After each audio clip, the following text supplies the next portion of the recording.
Muy buenas tardes a todas y todos participantes en este conversatorio de la Red Latinoamericana de Salud Mental Colectiva y Buen Vivir.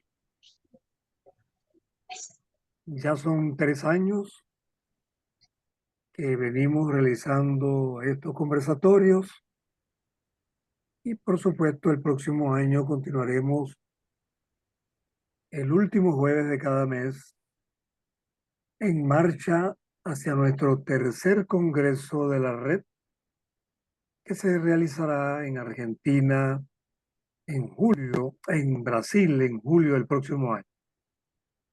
Les habla José León Uzcategui de Venezuela, médico psiquiatra, el doctorado de Ciencias Sociales, el doctorado de Salud Pública, del posgrado de Psiquiatría y Salud Mental Comunitaria acá de Venezuela, y miembro de la coordinación de la Red Latinoamericana de Salud Mental Colectiva y Buen Vivir.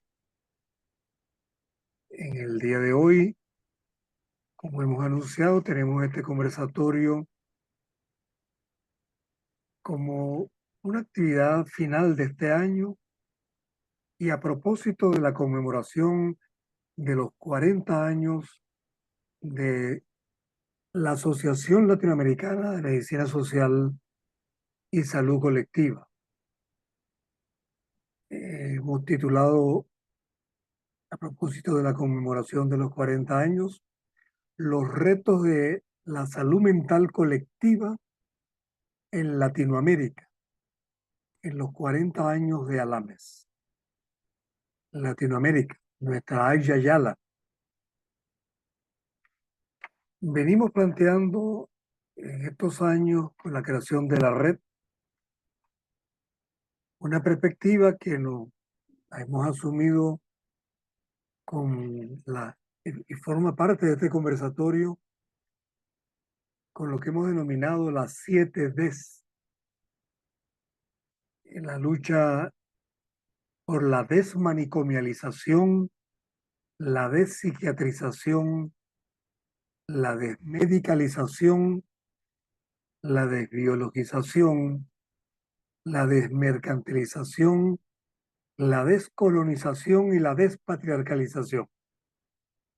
En buena medida esa ha sido la perspectiva de esos retos que hoy queremos actualizar.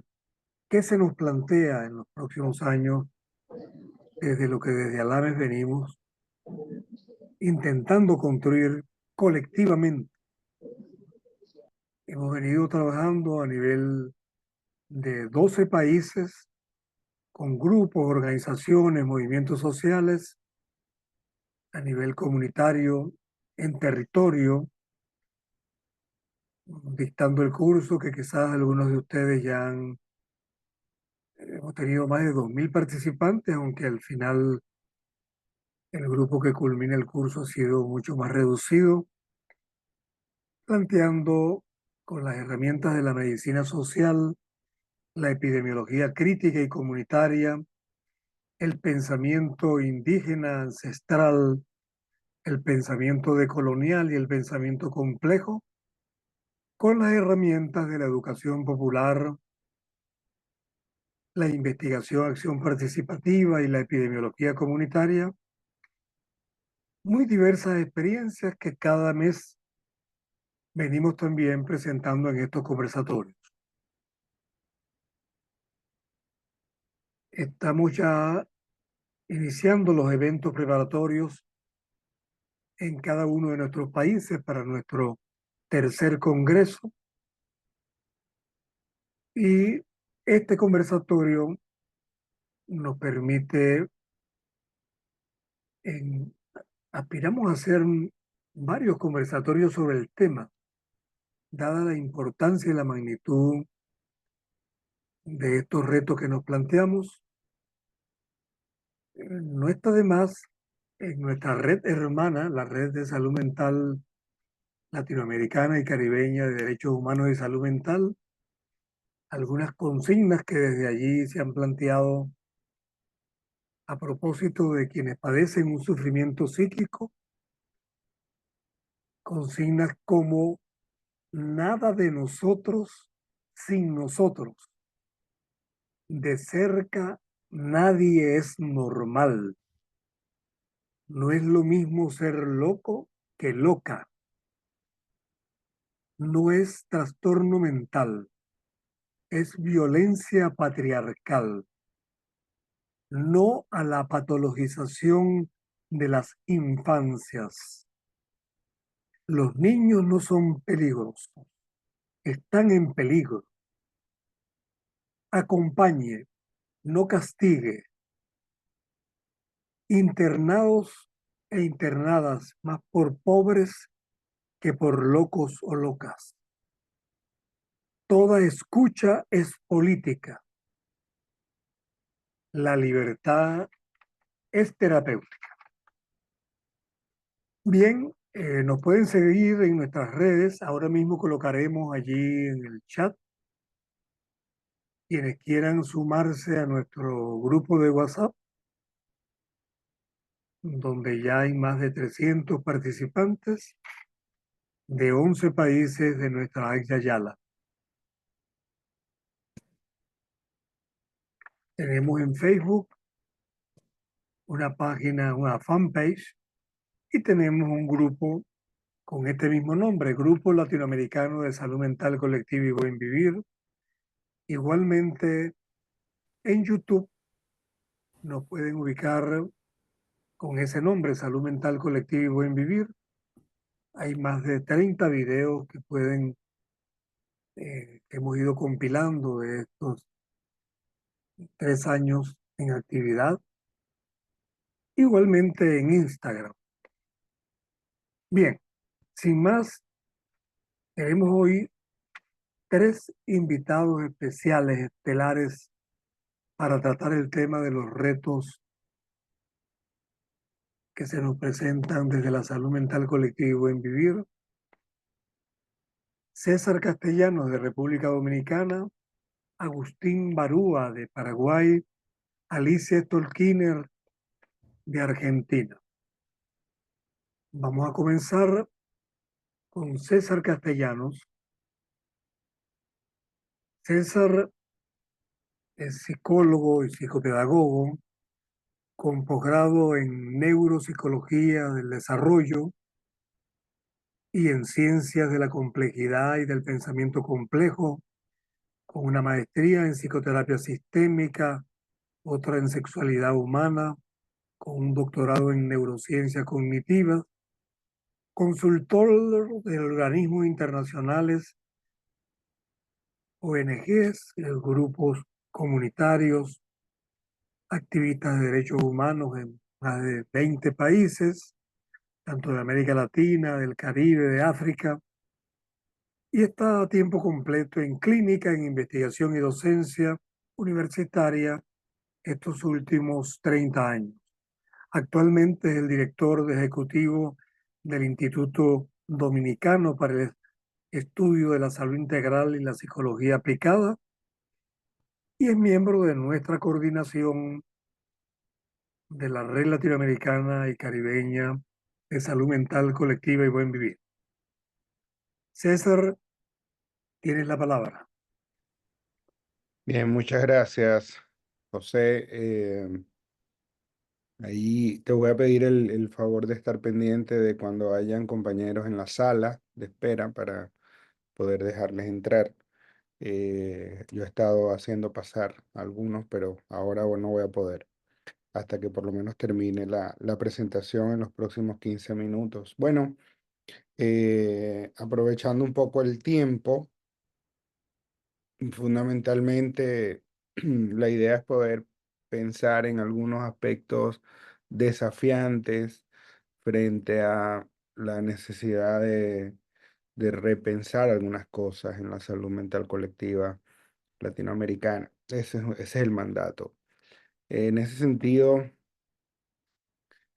quisiera primero plantear que creo que todos y todas partimos más o menos del mismo punto. Creo que no tenemos una gran divergencia en algunos elementos. Yo quiero plantear algunos elementos en los que sí pudiera haber alguna divergencia, pero creo que partimos más o menos de algunos elementos comunes, como por ejemplo, es fundamental priorizar la atención primaria en salud mental, eh, porque la atención comunitaria, la atención cercana, la atención de familia, la atención de casa, digamos, es una de las estrategias que probablemente es más importante desarrollar en materia de salud mental.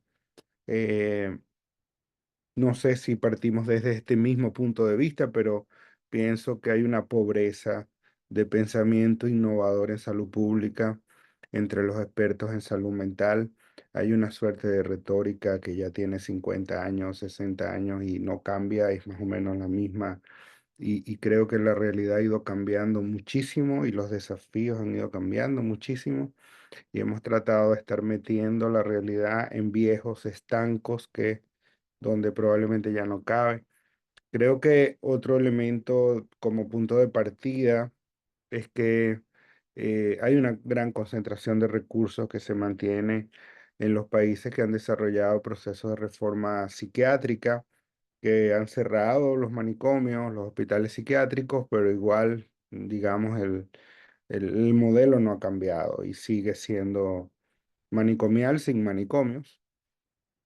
Esa es la realidad nuestra en la República Dominicana, donde se cerró el modelo, o se cerró los hospitales psiquiátricos, pero también cerró el modelo en teoría, en papeles, pero sigue funcionando de la misma forma. Los recursos van a los hospitales generales ahora, porque ahí están las camas psiquiátricas y las unidades psiquiátricas, etcétera, y hay todo el proceso de reforma legal está orientado a garantizar psicofármacos y todo esto, ¿no?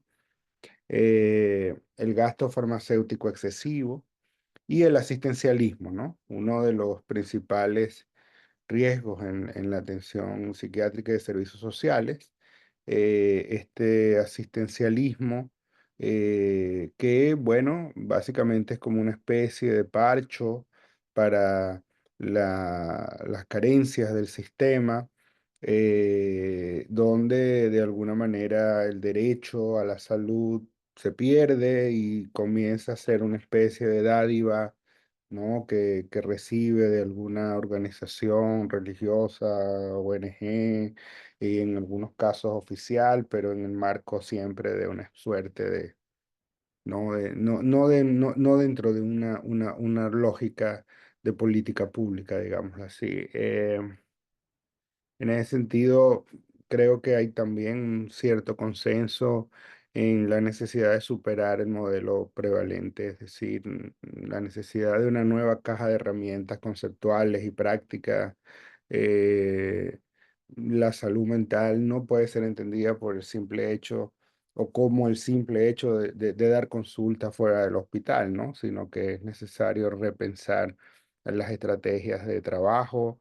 eh, y ir un poco más allá de la farmacología, de los protocolos psicoeducativos, del consejo Comprar terapéutico. cositas doradas o algo así. Voy a cerrar este Claro, pero no teléfono, sé. voy a ver si lo puedo cerrar. Ahí ya lo sé. Em, y también creo que un punto de partida común donde estamos todos y todas, de alguna forma, por lo menos, es que entendemos que es necesario incorporar los saberes del propio sujeto en sufrimiento psíquico y de la existencia de síntomas inusuales que no implican necesariamente patologizar la vivencia y la cotidianidad.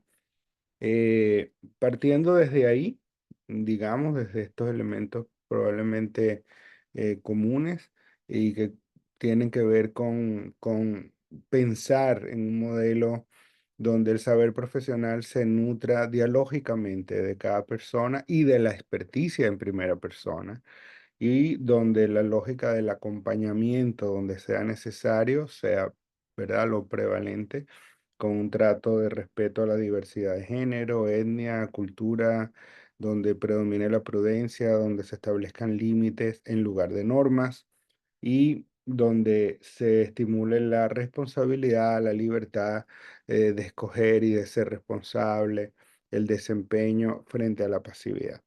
Bueno, un poco como que estos elementos son recurrentes y de alguna manera creo que no generan mayor divergencia en términos de lograr algunos acuerdos. Ahora me gustaría plantear dos temas, porque el tiempo no nos da para más, pero por lo menos dos temas, dos titulares que pudieran sí ser objeto de discusión y que estimulen un poco esa divergencia y empezar a plantearnos sobre cosas novedosas si es que resultan prudentes. Un primer tema es el superar el causalismo que es inherente al paradigma de determinación social. El paradigma de determinación social, eh, sí, obviamente ha sido el modelo que ha prevalecido, ¿verdad? Cuando se trabaja desde la perspectiva de salud colectiva y la medicina social, etcétera. Y claro, todo el tema de los determinantes sociales de la salud, yo creo que no amerita que pasemos sobre esto con mucho detenimiento porque es de dominio de la mayor parte de personas que están en esta sala. Pero bueno, esta idea de que obviamente las condiciones de vida, materiales y los entornos, pues de alguna manera determinan la forma como las personas enferman, pero también cómo construyen su salud en los entornos donde la gente vive, donde aprende, donde trabaja, donde juega, donde envejece, etcétera. Sin embargo, hay algunos aspectos en tensión en esta perspectiva y aquí voy a tomar un poco del doctor Jaime Breil, alrededor de que esta forma de ver, de plantear las cosas, está bastante fundamentada en una epistemología positivista y en una visión causal que termina desembocando en toda esta visión de factores de riesgo, ¿no? Y el causalismo, ¿verdad? Es un determinismo que yo creo que debemos evitar y que me gustaría poner sobre la mesa que plantear el determinismo social de la salud o determinantes sociales de la salud es tan determinista como es determinista el biologicismo, ¿no? Pensar que la salud se construye desde lo social solamente, sin incorporar los elementos biológicos, culturales, los elementos espirituales, los emergentes cotidianos, etcétera. Creo que es un reduccionismo a lo social, que es un reducto, al igual que lo haría el biologicismo mecanicista, ¿no? Que es otro reducto. Eh, en ese sentido, hablar de determinantes o de determinación requiere abordar el debate, determinismo, interdeterminismo planteado por la filosofía occidental desde la era romana. Y creo que es un debate epistemológico que debemos de alguna forma tener. Eh, Pensar la realidad desde una lógica que trasciende la idea de la determinación como causalidad para entenderla como devenir o expresión de las potencialidades es una de los ejes que creo que puede contribuir a seguir ampliando este debate, que puede seguir aumentándolo, como diría Agustín, ampliando la cancha. eh, y de alguna manera necesitamos superar también la falsa dicotomía entre condicionantes sociales y condicionantes biológicos, ¿no? Como que si una cosa fuera contraria a la otra o antagónica a la otra, y estaríamos negando pues la integración precisamente biopsicosocial espiritual del ser humano, ¿no?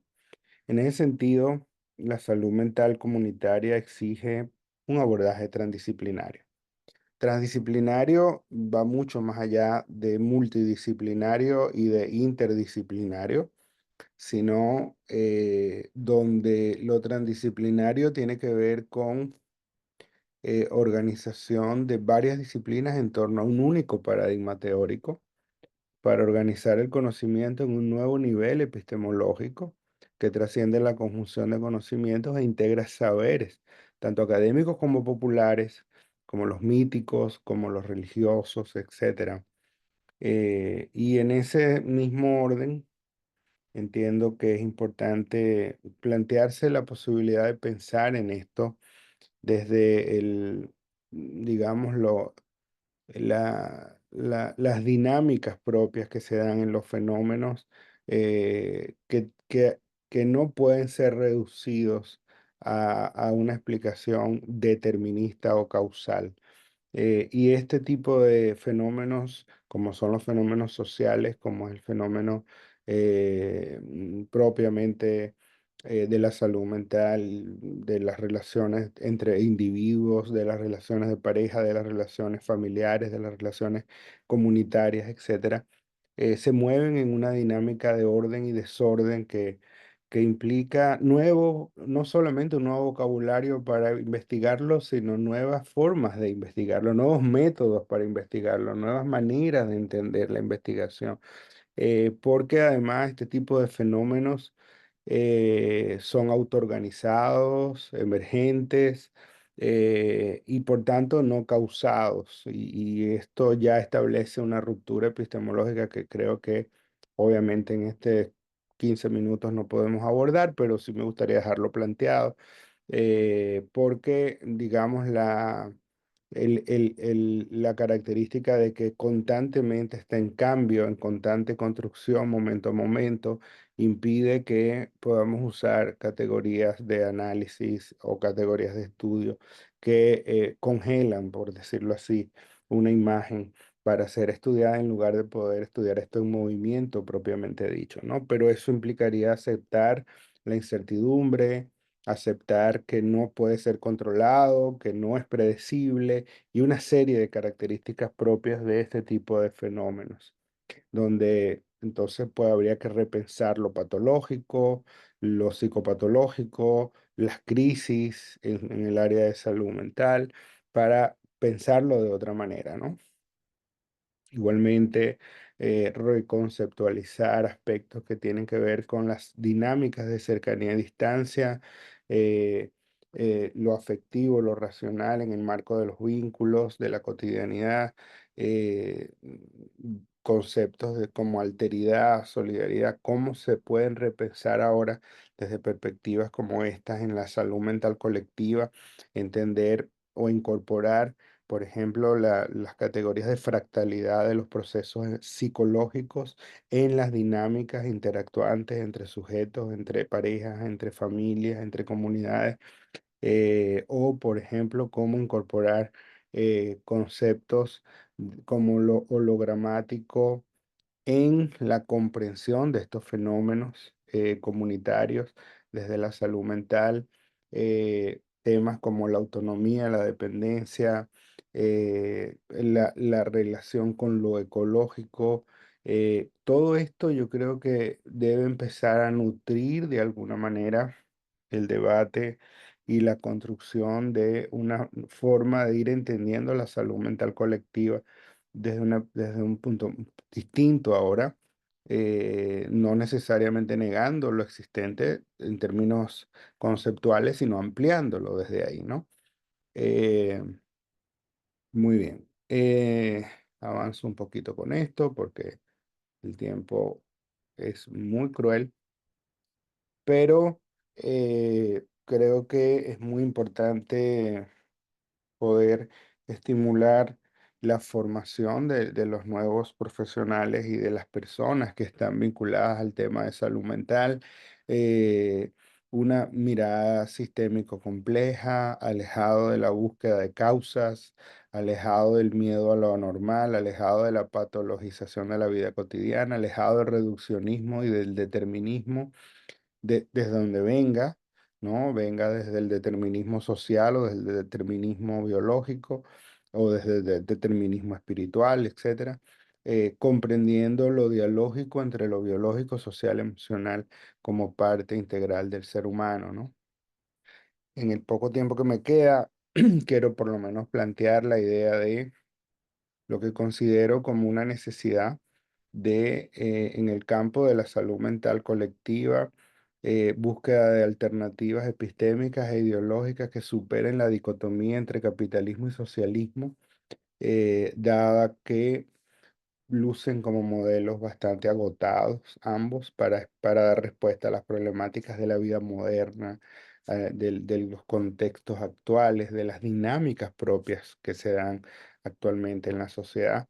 Y en tal sentido es necesario repensar las bases ideológicas para construir modelos vinculados con estas nuevas realidades, construir respuestas que contribuyan a aumentar el bienestar y la felicidad de todas las personas de una comunidad, no solo de algunas, donde toda persona debe tener la oportunidad de asegurar su supervivencia, ser libre y conseguir su propia autonomía, vivir en un entorno favorable, relacionarse de manera constructiva con los demás, maximizar esto y conseguir la situación óptima, entonces debería ser el objetivo último de toda organización social, incluyendo las organizaciones públicas y las empresas privadas también. Eh, Hay un supuesto y es que la producción y el intercambio de bienes y servicios sirve al bienestar de las personas, pero eso no es lo que ocurre. Lo que ocurre es todo lo contrario en la práctica, digámoslo así, porque la posesión de bienes y dinero pasa a ser un objetivo en sí mismo y esto trastoca la intencionalidad del concepto anterior. Y es más, cuando miramos cómo se organiza y se concibe, por ejemplo, el nivel de las personas se mide a través de sus ingresos, por ejemplo, ¿no? En los indicadores sociales. O, por ejemplo, cuando se mide el nivel de las empresas, se mide por su balance económico. Cuando se mide el nivel de los países, se mide por el Producto Interno Bruto. Entonces, de alguna manera, estamos pensándolo desde una perspectiva de que el dinero es el fin último en lugar de ser un medio. Nunca se considera dentro de estas cosas si somos felices, si estamos atados al consumismo o si estamos depredando la naturaleza o si estamos siendo justos con todos los sectores que componen la sociedad, etcétera, sino que se mide desde esa perspectiva, ¿no? Del dinero. Eh, y obviamente nuestro sistema económico favorece la acumulación de capital porque la regla básica es la competencia que genera ganadores y perdedores, tienen, quienes parten desde una posición de ventaja a la hora de conseguir aún más y poco a poco las grandes fortunas y empresas están consiguiendo el poder y el control sobre cada vez más aspectos de la vida y este es un poco el contexto en el que nos movemos. En ese sentido, me gustaría solo enunciar una de las propuestas que han ido emergiendo últimamente, post, vamos a decir, siglo XXI. Por ejemplo, la del doctor Christian Felber, quien, por cierto, es psicólogo, pero además es un especialista en política social y además es filólogo austríaco, que plantea un modelo de desarrollo donde se pueda volver a convertir el dinero en un medio y no en un fin, donde se pueda establecer los principios básicos como la colaboración y el beneficio mutuo en el desarrollo de una nación y que para ello plantea el doctor Felber hay que medir lo que realmente importa y ante cualquier actividad económica preguntarnos qué impacto tienen las personas y en la naturaleza, sí, para cumplir con los fines se requieren recursos, se necesitan recursos económicos, se buscan, pero si la ganancia implica destrucción de las personas, entonces se evitan, ¿no? Y hay todo un desarrollo conceptual, metodológico sobre esto, pero lo que me gustaría resaltar, solo como un ejemplo, porque en este momento hay muchos otros pensadores intentando repensar las relaciones entre personas y la economía, las relaciones entre la manera como los medios de producción se incorporan a la vida de las personas, en los estados, etcétera. Hay un momento, este es un momento de creación interesante y yo creo que el factor común de todos estos pensadores es que están intentando saltar los modelos ya agotados de izquierda a derecha, de socialismo, de capitalismo, etcétera, sino pensar esto desde otra forma, porque esto nos obligaría entonces también a pensar en la salud colectiva de otra manera. Pero este modelo en particular, que solo es un ejemplo de uno de los modelos, por ejemplo, pone en el centro la dignidad humana, la solidaridad y la justicia, la sostenibilidad del medio ambiente y la transparencia y la participación democrática, vinculándolo con los agentes de producción económica y cómo se dan las relaciones entre estos para la creación de nuevos espacios donde pues se reproduce la salud.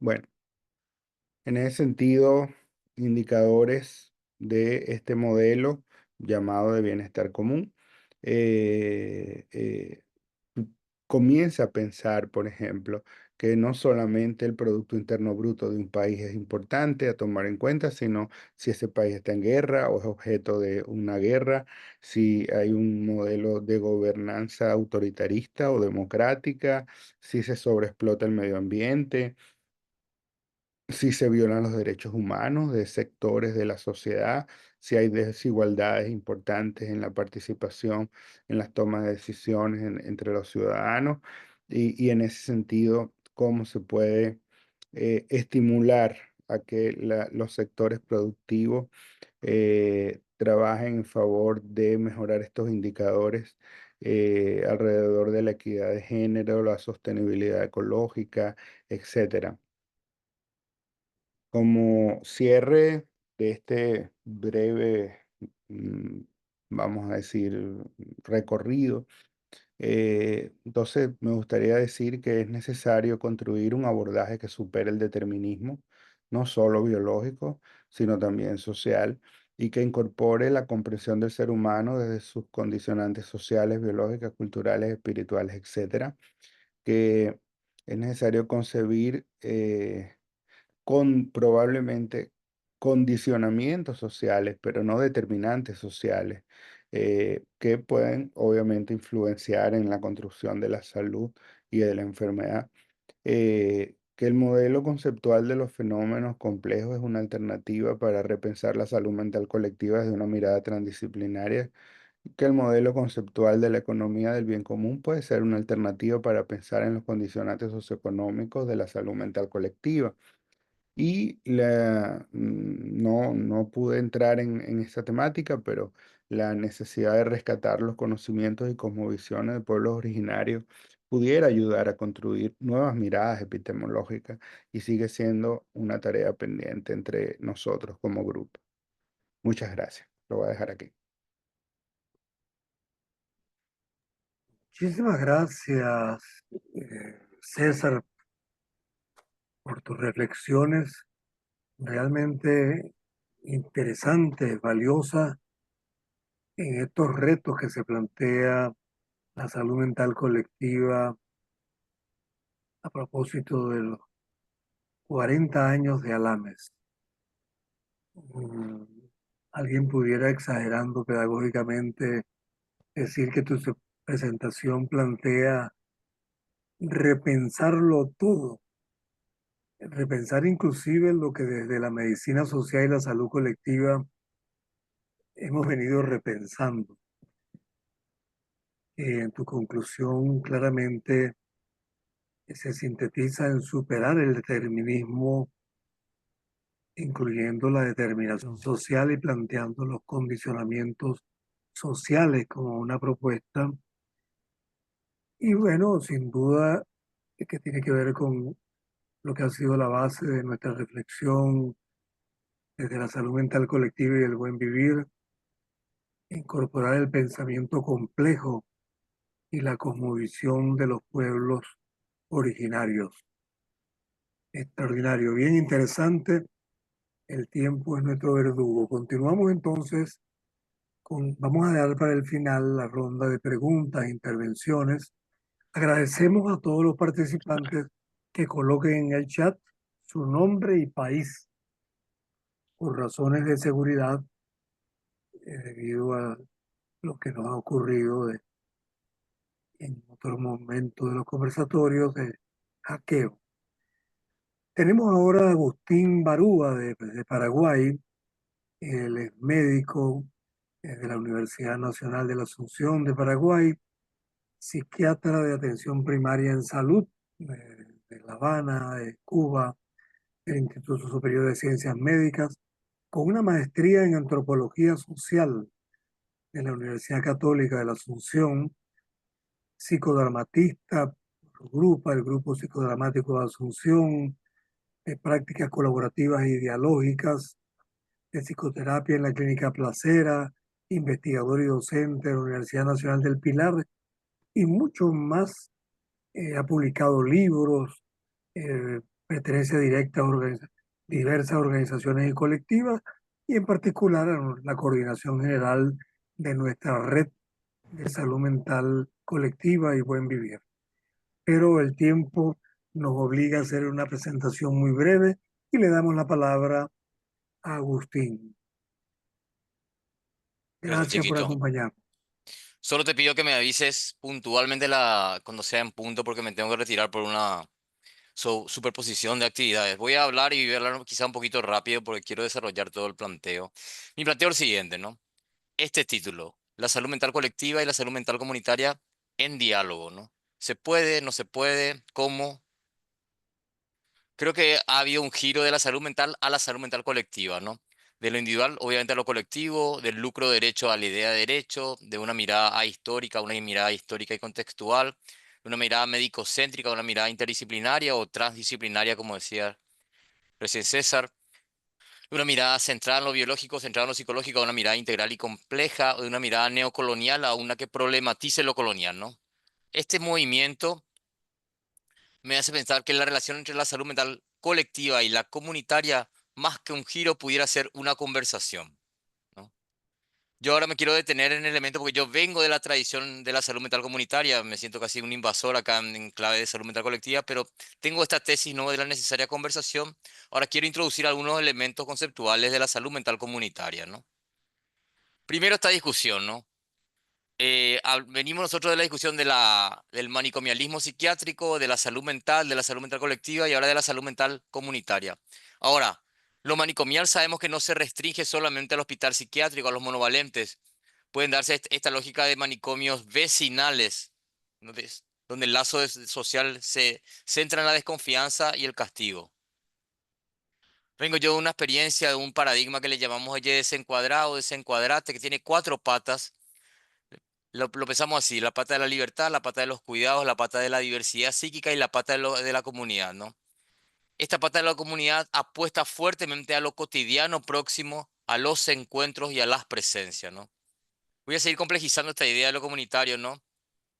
En salud mental, que es pensar lo conflictivo, dándole cabida y valor a lo grupal, a los vínculos, a los afectos, a la escucha, a la diversidad, a los cuidados, a los derechos, ¿no? Como desafío y como apuesta. Hay un concepto histórico de Victor Turner, un antropólogo simbólico, que hablaba de la idea de comunitas y que hablaba para pensar lo comunitario de esta manera, ¿no? Como momentos. Y aquí se resalta la idea de que lo comunitario no es una permanencia, sino es una intermitencia, ¿no? Y que se produce en un sentimiento de nosotros, nosotras, ¿no? Como se diría en guaraní, de ñandé, ¿no? Una igualdad entre sujetos y el sentimiento de humanidad. Un poco esta sensibilidad es la sensibilidad comunitaria que pensamos, ¿no? La idea de lo comunitario también, y lo decía también César antes, tiene que ver con la combinación de lo múltiple, lo incierto y lo caótico en la matriz cotidiana, ¿no? También tiene que ver con una reivindicación de lo participativo en clave protagónica, entendida como la reparación de deudas históricas con grupos largamente relegados. Nosotros decimos que para el trabajo de salud mental comunitaria territorial, vecinal, usamos el desde con entre. Desde la historia previa de la gente al acompañamiento, con saberes diferenciados pero complementarios, no diferenciados jerárquicamente, sino en diálogo, y pensando que la gente va a quedar entre ella cuando se termine el acompañamiento, entonces cuidar, dañar lo menos posible o no dañar.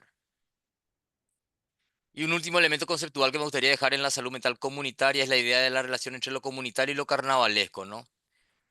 En la antropología de los carnavales hay un elemento, uno de los elementos comunes es el difuminado de la frontera cordura-locura. Entonces me parece importantísimo esto, ya que hay una coincidencia también entre la salud mental comunitaria y la antropología, que es buscar hacer del mundo un lugar seguro para las diferencias humanas, ¿no? De alguna manera se interalimentan. Ahora, ¿cómo pensamos la salud mental comunitaria vecinal? Pensamos que son en procesos territoriales donde se da colectivamente y simultáneamente estos cinco puntos. Las personas reconocen lo que le pasa, responden a lo que necesitan, disfrutan, exigen sus derechos y son solidarias con otras vecindades. Estos 5 elementos los pensamos simultáneos porque no nos interesa los territorios donde la gente no farrea, no nos interesa los territorios donde la gente celebra que se robe en el vecindario de al lado y no en su vecindario, sino pensamos que esta es un poco la apuesta ética política que proponemos. Hasta aquí estos elementos de salud mental comunitaria. Y ahora me gustaría hacer un ejercicio con ustedes, un poco a modo también de provocación. Les voy a contar un poco en el año 2024 cuáles fueron los emergentes para pensar la ciudad donde vivo, que es Asunción, para pensarla desde la salud mental colectiva y la salud mental comunitaria en diálogo. La primera es, aquí nosotros tenemos un movimiento del partido de derecha histórico del país que se llama el movimiento cartista. Y que en el último tiempo ha concentrado el poder enormemente en los tres poderes del Estado, en lo mediático, el poder económico, ni qué decir, ¿no? Nosotros decimos que en la salud hospitalaria la noción estructurante es la higiene, pero en la salud comunitaria la noción estructurante es la participación. Entonces, ante este autoritarismo, esta concentración de la riqueza, este individualismo y esta insensibilidad que podríamos caracterizar este movimiento, sobre todo a sus élites, nos parece que afecta fuertemente y genera mucho sufrimiento mental comunitario. Este es un elemento. Otro, el actual gobierno nacional, eh, inicialmente en su campaña electoral, el actual presidente, tenía una propuesta que se llamaba Chau Chespi. Chespi es el nombre coloquial que se le da a la cocaína fumable, que fue muy criticado. O sea, eh, eh, imagínense que el nombre dice Chau. O sea, el nivel de la concepción de sujeto que tiene es como muy, muy alevosa en ese sentido. Entonces, ante las críticas cambiaron el nombre al Plan Sumar, le dieron como algunas vueltas, pero el otro día la actual ministra de Salud decía que para ejecutar el Plan Sumar hacían falta 700 psiquiatras más, ¿no? Nosotros discutíamos, psiquiatras para una psiquiatría, ¿cuál? Una que no discuta la desigualdad y la falta de derechos de este país, que no problematice la relación entre el poder y el sufrimiento mental, una que niegue el sufrimiento mental que se produce en la vida y de la vida, despreciando que a ella hay que ir para sensibilizarse, entender y acompañar, una que no dialogue con la diversidad cultural de este país pretendiendo imponer su monólogo diagnóstico y psicofarmacológico, una que inferioriza a las otras profesiones pretendiendo una superioridad, ¿no? Entonces cambiamos nombres para no tocar paradigmas. Otra cosa que también nos llamaba la atención en este año fue la panacea punitiva, ¿no? La panacea como idea de lo que sirve para todo y la lógica de castigo, ¿no? Y la pensamos como una imposibilidad de pensar, un rechazo al pensar y un miedo al pensar, ¿no?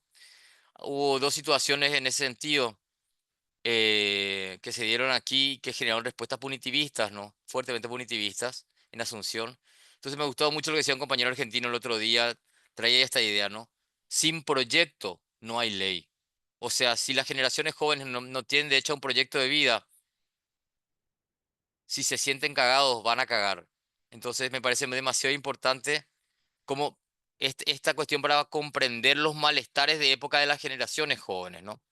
En esta misma línea, yo estoy trabajando ahora en un barrio popular que se llama Pelo Pincho, un barrio ribereño entre el Río Paraguay y la Ciudad Alta, ¿no? Imagínense que esta es la entrada del barrio, ¿no? Por la inseguridad está prohibida la entrada en el predio de Pelo Pincho para vehículos Autovolt, Motovol, ¿no? O sea, un poco la marca identitaria es un poco esa de las zonas hiperrojas, ¿no? Barrios históricamente y estructuralmente tienen una falta de derechos enorme, barrios progresivamente tomados por las narcomafias que desplazan el Estado, pero en connivencia con los gobiernos, ¿no? Entonces, ¿qué hacer? O como la pregunta que decíamos, ¿cómo habilitar la voz y los derechos ausentes que las pistolas nombran, ¿no? Nosotros hicimos un acompañamiento breve que quiero resaltar algunos aspectos de procesos grupales en el territorio. Uno, fundar los espacios grupales de la triada cuidados, cercanías y creación de ojos nuevos para verse nuevos.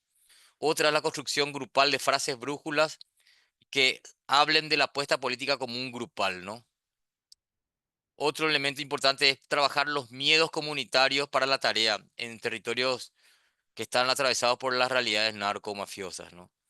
Y lo último es nutrir el proceso de la dimensión sensible, o sea, la dimensión artística del proceso. Solamente a modo ejemplificante, porque es una larga conversación, ¿qué hacemos en este tipo de territorios? Ayelena Alfonso es una cantante paraguaya y Lali Espósito es una cantante argentina que se cruzaron en un concurso musical en España, ¿no? Tras una intervención de la cantante paraguaya, Lali, que estaba como jurada, tuvo una reacción crítica y le cuestionó algunos puntos. Eso generó una reacción en Paraguay enorme, ¿no? De muchísimo rechazo, que enseguida se pasó de Lali a Argentina y de Argentina a la guerra contra la Triple Alianza. Hay que decir que entre 1864 y 1870 hubo una guerra donde se confrontaron Brasil, Argentina y Uruguay contra Paraguay, y eso sigue muy presente. Y para nosotros ese es el alarido que continúa. Lo traigo con esta pregunta: ¿cómo se repara un genocidio, no? ¿Cómo pensamos la salud mental comunitaria y colectiva con este tipo de antecedentes?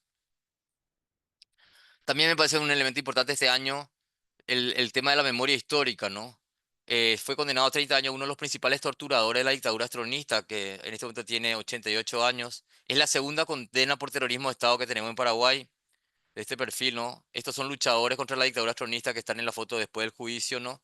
Uno de ellos decía, ¿por qué era importante? Por ellos, por los jóvenes, ¿no? También en un diálogo intergeneracional que me parece valioso. Comienzo a terminar. Me parece en general que el fútbol es un lugar demasiado privilegiado para pensar la salud mental comunitaria y la salud mental colectiva, ¿no? Tengo dos emergentes que quiero ponernos a modo de ejemplo. Uno con este año en una pelea entre dos equipos de escuelas formativas. Uno de ellos fue muerto de una patada en la cabeza. Ismael estaba disputando su primer partido y terminó siendo su único partido. Y esto habla un poco también para nosotros de cuál es el paradigma futbolístico dominante, ¿no? Centrado en el lucro, en la hipercompetencia, en la crueldad, y aparte ya se va imponiendo en las generaciones jóvenes en la formativa, ¿no? Por otro lado, también nos parecía valioso discutir un poco la selección paraguaya de fútbol de varones adultos. Tiene un director técnico argentino que ha causado mucha tensión en Paraguay porque, bueno, veníamos de unos 14 años de fútbol desastroso y esto mejoró notablemente y en un mes y con el mismo grupo de jugadores. Entonces, para nosotros era interesante pensar qué es lo que está haciendo como director técnico del Albirroja, Gustavo Alfaro, y que puede generar procesos de cambios tan radicales con las mismas personas. Se puede pensar ese qué como espejo para pensar nuestros imposibles políticos, ¿no? Porque a veces también tenemos unas marcas muy fatalistas de lo que puede y no puede pasar en Paraguay, ¿no? La última lámina o la penúltima lámina que quiero plantear es dos cuestiones inspiradoras, ¿no? Que han marcado la realidad sincera en este último tiempo, ¿no? Las nuevas generaciones y sus movimientos estudiantiles secundarios, estudiantiles universitarios, de mujeres feministas jóvenes que marcan una performativamente otra sociedad ya generada en sus propias prácticas, ¿no? Y por otro lado, los procesos de hartazgo colectivos, ¿no? Que nos parecen valiosos pensar porque van deviniendo en colectivizar los malestares y en formas de organización que nos parece que tiene valor ponerlas aquí, ¿no? Dejo esta pregunta y en tu contexto, ¿cómo asocias la salud mental colectiva y la salud mental comunitaria? Y finalmente quiero contar una experiencia que tuve en República Dominicana, que estuve visitando una realidad compleja, una hospitalidad enorme, una historia también muy, muy, muy inspiradora. Y esto que ven aquí es el malecón de Santo Domingo y una foto del memorial del lugar donde fue ajusticiado Leónidas Trujillo, acusado de enormes violaciones de derechos humanos en los tiempos que estuvo como presidente de Dominicana, que creo que fueron 30 y no sé cuántos años, me van a corregir la cifra. ¿Qué me pasó, no? Em, por un lado, la total convicción de la digna resistencia de los pueblos ante la opresión, ¿no? O sea, me parece que eso es indiscutible por un lado, ¿no?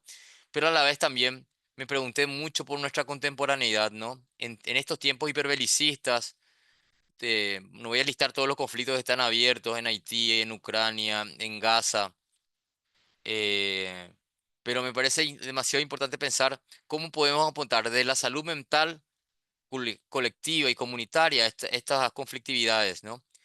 Y la otra variable que también me parece que nos marca la contemporaneidad muy fuertemente es la crisis ambiental global que tenemos en tierra, aire y agua, ¿no? Me pregunto qué y cómo hacer en este tiempo, ¿no? Bueno, hasta aquí voy, ¿sí? Gracias. Todo el tiempo que te auto asignaste son exactamente, falta medio minuto para cumplir tu tiempo. Gracias por acompañarnos, lamentando que no puedas estar para el conversatorio propiamente, pero muy valioso tu aporte en este planteamiento de qué manera la salud comunitaria y la salud colectiva, en lugar de verlo como una contradicción, lo planteas como una conversación, qué puntos coinciden, qué puntos permiten en este repensar la salud mental, el tema de lo comunitario y lo colectivo da importantes y valiosos aportes para este debate. Gracias, Agustín, por acompañarnos y seguramente, como siempre, vas a seguir estando con nosotros en nuevos momentos. Está de manera permanente. Continuamos entonces con Alicia Tolkiener. Alicia es, bueno, eh, intentar hacer una síntesis curricular nos llevaría el resto, no digo del tiempo de este conversatorio, sino de la tarde. Ella es psicóloga, con un diplomado en salud pública, doctora honoris causa de la Universidad Autónoma de Entre Ríos, profesora titular regular de salud pública y salud mental de la Facultad de Psicología de la Universidad de Buenos Aires, profesora del doctorado internacional de la maestría en salud mental comunitaria de la Universidad Nacional de Lanús, de Argentina, y también en otros posgrados. Es investigadora categorizada 1, es presidenta de la Asociación Internacional de Políticas de Salud, fue miembro de la Coordinación Latinoamericana de ALAMES, es del equipo asesor de nuestra red latinoamericana de salud mental colectivo en Vivir y fundadora de esta red realmente de salud mental de ALAMES. En fin, un extensísimo currículum, numerosas publicaciones, eh, todo tipo de lauros que nos evitamos comentar para darle más tiempo a nuestra queridísima Alicia Tolkien. Tienes la palabra, Alicia. Bueno, antes que nada, buenas tardes y no podría empezar sin decir que la salud mental en la Argentina perdió ayer a Silvia Faraone, una luchadora por los derechos del campo de la salud mental, una de las personas que participó activamente en en la gestación de la Ley Nacional de Salud Mental y en otras como la de derechos de los pacientes. Lamentable. Eh, Va a ser una exposición costosa porque cuando yo ando revisando cosas nuevas, se me desorganiza un poco la cabeza. Pero antes que nada quería finalmente decir que agradezco a José León el esfuerzo que ha puesto para configurar esta red, eh, por la cual vinimos bregando por mucho tiempo. Yo me acuerdo viejos congresos de Alame ya pasados, en los cuales veníamos hablando de algo de salud mental que tenía que aparecer en la red. Participo en Alames, que ahora cumple 40 años desde su segundo congreso en Medellín en 1986. Y César Castellano, te recomendaría que leas un trabajo que hay de debate ahí ya, ¿no? Sobre como una especie de crítica al concepto estructuralista determinista social, ¿no? de un compañero, ay, se me borró el nombre en este momento, que trabaja, que introduce inclusive tempranamente, colombiano, que ya murió, que introduce tempranamente además la idea de subjetividad, porque porque Alames venía trabajando muy duramente con la categoría de reproducción de la conciencia y la conducta, como parte del proceso de producción y reproducción social, ¿no?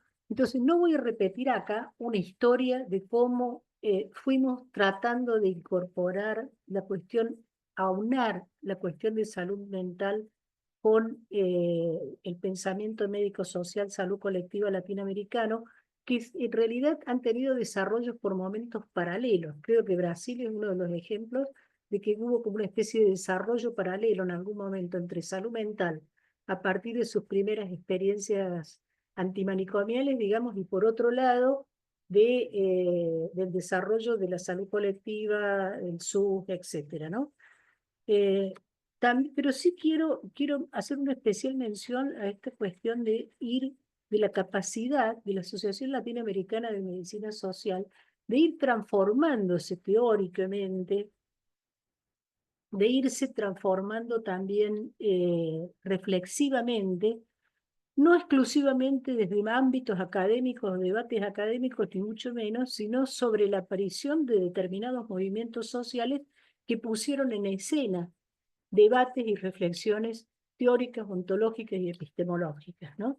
Quiero decir, la aparición de la cuestión de género, la aparición de pueblos originarios, la aparición de las cuestiones de derechos de la naturaleza y de la vida, etcétera, que le han ido dando un perfil porque es un perfil heterogéneo, tenemos debates internos, pero que también interactuó en este proceso para que tengamos la potencialidad de tener herramientas en el campo de la salud mental para también nosotros aportar desde esto a la salud colectiva.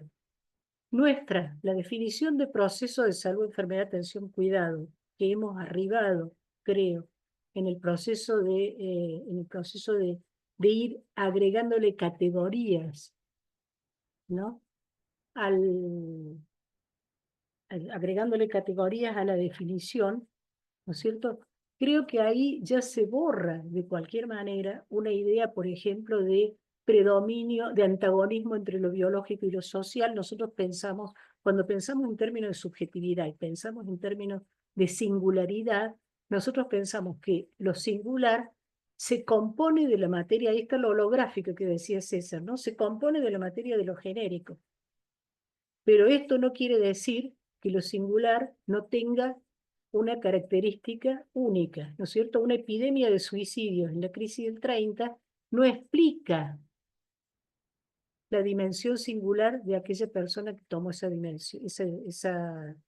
decisión, ¿no? No da respuesta de lo singular porque son distintos niveles de análisis de fenómenos de altísimo nivel de complejidad que no pueden reducirse a un modelo de pensamiento del cual se derivan determinadas tecnologías que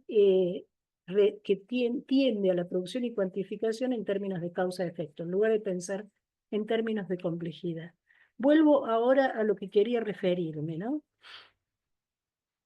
La salud mental es un subcampo de la salud y el nacimiento de las políticas de salud está ligado a los estados de bienestar de Occidente. O sea que lo que nos llega a nosotros originalmente como pensamiento de las reformas en el campo de la salud mental viene producido en ese periodo de la posguerra, en ese periodo de reorganización del mundo después de la Segunda Guerra Mundial, ¿no es cierto? En un mundo bipolar viene producido también por la forma en que se reconstruyen como se reconstruye el capitalismo, además, en los países de Occidente europeos, en la posguerra y después de la crisis del 30 en Estados Unidos, que son los estados de bienestar, del corte keynesiano. Y eso también, sin embargo, van a aparecer en las políticas de salud mental, en la nueva declaración, la Convención de los Derechos Humanos, esto a lo cual se llega como una producción que diría Marcelo Rafín, paradójica de la modernidad, porque produce una conceptualización y sin embargo va carcomiendo permanentemente después sus posibilidades de realización, ¿no es cierto? Y además porque nacen ya construyendo situaciones de excepción, ¿no? Tienen que ver las políticas universales de salud, la aparición de sistemas universales de prestación de salud de distinto tipo, pero también tienen que ver movimientos reivindicativos y contestatarios de ampliación de derechos de grupos subalternizados y las luchas anticoloniales de la época. Todo esto confluye en que salud mental sea un campo contradictorio, sea un campo que tiene en sí mismo distintos posicionamientos, antagonismos, etcétera, y tiene una fuerte impronta en nuestra propia construcción también de modelos que son eurocéntricos o anglocéntricos en todo caso, pero que curiosamente creo que el caso de la Argentina desde la experiencia del Lanús en adelante van tomando otros cuerpos y otras formas, de tal forma que en América Latina salud mental se configura en algunos países, por lo menos el mío, como un movimiento social, ¿no? Pero ahora me voy a detener específicamente en la cuestión del tema que me tiene, digamos, un poco atrapada en este momento, que es el tema de las tecnologías y fundamentalmente, además de la cuestión de las tecnologías, de estos nuevos, habida cuenta de la situación y de la condición de mi país, esta nueva forma de pensamiento que no es exactamente el neoliberalismo nacido en la crisis de los 70, que podemos llamar las nuevas derechas, neofascismos o los alt-rights, como le dicen en inglés. Emiliano Galende tiene una frase de la cual yo he subrayado un término. Dice, la oposición de democracia-autoritarismo no solo domina la concepción del hombre que expresa toda política, sino que además vehiculiza técnicas propias de intervención. Está hablando del campo de la salud mental. Y es justamente este punto, el de las técnicas o tecnologías, en que quiero detenerme al principio. Creo que nos encontramos en un pasaje desde el neoliberalismo inicial de la crisis de los 70 que está mutando a una forma que desenmascara aquello que en un momento Rancière denominó el odio a la democracia y frente a lo cual algunos autores señalan que estaríamos pasando de la sociedad disciplinaria nuevamente al poder soberano. Si esto interesa en esta conferencia es porque nos debemos preguntar básicamente en este campo por la producción de subjetividad y por la magnitud del sufrimiento psíquico que se produce y por las formas de construir respuestas que no implican exclusivamente la generación de técnicas o tecnologías del campo, sino una puesta en cuestión ontológica y epistemológica. Todo gran cambio dentro del capitalismo en la modernidad produjo crisis particulares. No hubiera podido sostenerse la revolución industrial inglesa sin el opio que le dieron hasta los niños. Seguiré con esto luego. Me detendré a exponer por qué hay que considerar con quién lidiamos y especialmente cuando en breve asumirá la presidencia de USA de los Estados Unidos uno de sus exponentes. Expondré algunas de las ideas de los pensadores de las nuevas derechas o como los designan algunos neofascistas, los ideólogos de las alt-right, que tienen un extraño mix entre conservadurismo, fascismo y avance en futuro tecnológico transhumanista. En lo que coinciden con el fascismo tradicional es con su rechazo a la democracia y su captación de pasiones en pro de devastar a un otro segregado, en la negación de las formas gregarias sociales y en la individuación competitiva como modelo societal. En lo que no coinciden, curiosamente, es lo económico. Hitler era un keynesiano de derecha. Para los arios y alemanes promovió el Volkswagen, el auto del pueblo, nada distinto de Ford cuando decía, yo quiero que cada uno de mis obreros tenga un Ford. O sea, consumo de masas con el salario como dinamizador de la economía. Ese consumo de masas que produjo esa primera necesidad de captura del deseo para el consumo. Respecto de la democracia, uno de sus autores fundamentales de los neofascistas, neoderechas, digamos, dice que Stiel dice, citando a Land, que es otro de ellos, en Education of Libertarian, yo no creo que la libertad y la democracia sean compatibles. La libertad no se alcanza a través de la política, sino que la única manera de realizar el proyecto libertario es a través de un capitalismo que aventaje a la política por la vía de una vasta exploración del ciberespacio, del espacio exterior y los océanos. muestran su rechazo a la corrección política y la civilidad de los progresistas con su propuesta de instrumentalizar a Hitler y el pensamiento reaccionario del fascismo. ¿Quiénes son estos ideólogos?